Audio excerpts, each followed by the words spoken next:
Assalamualaikum Ustaz. Waalaikumsalam warahmatullahi wabarakatuh. Semoga kebaikan selalu menyertai Ustaz dan keluarga. Semoga Allah memberikan yang lebih baik kepada Anda. Izin bertanya Ustaz, silakan. Bagaimana cara membedakan ibadah yang kita lakukan riya atau bukan? Kadang saya merasa ragu untuk sedekah atau membantu orang di jalan karena khawatir riya. Namun saya juga pernah dengar bahwa bisa jadi keraguan itu merupakan tipu daya syaitan. Mohon pencerahan Ustaz. Saya juga izin menyampaikan salam dari kedua orang tua. Baik, semoga orang tua Anda diberikan kebaikan oleh Allah Subhanahu wa taala dari Sulawesi Selatan.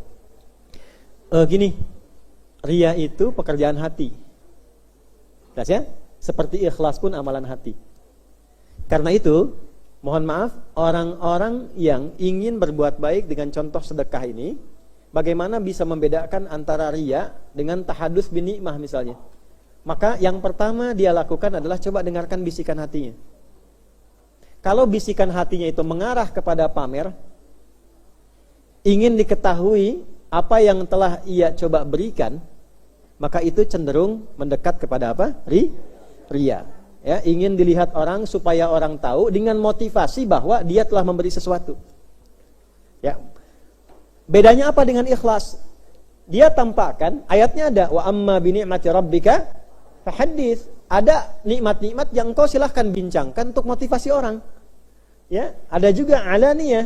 Jadi Allah memberikan in tubdus shadaqati fa ni'ma hi wa in tukhfuha wa tu'tuha fa huwa khairul lakum. Kalau engkau tampakkan sedekahmu, bagus kata Allah, tapi jaga riakmu. Kalau engkau bisa pendam itu dengan engkau samarkan, itu mungkin akan jadi lebih baik.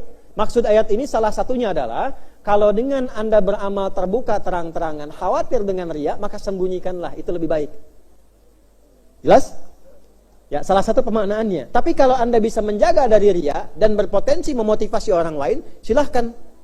Contoh, saya mau cerita gini misalnya. Bapak Ibu sekalian, alhamdulillah, anugerah yang Allah titipkan misalnya kepada kami untuk bisa menyampaikan Quran dengan posisinya, dengan ayatnya, dengan ini, itu kan informasi. Tapi bagaimana mencegah kemudian dari riya? Sebetulnya itu nikmat biasa yang semua orang bisa mendapatinya. Bukan satu keistimewaan. Asal kita mau berusaha dengan niat yang benar untuk mendekati Allah. Nah itu wa amma bi ni'mati rabbika. Paham?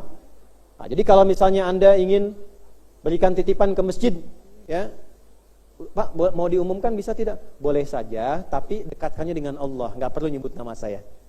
Ya, ada hamba Allah menyumbang dari bangunan 100 juta diperlukan 80 juta dari beliau. Semoga Allah ridhoi dan sebagainya. Nah, untuk motivasi jamaah.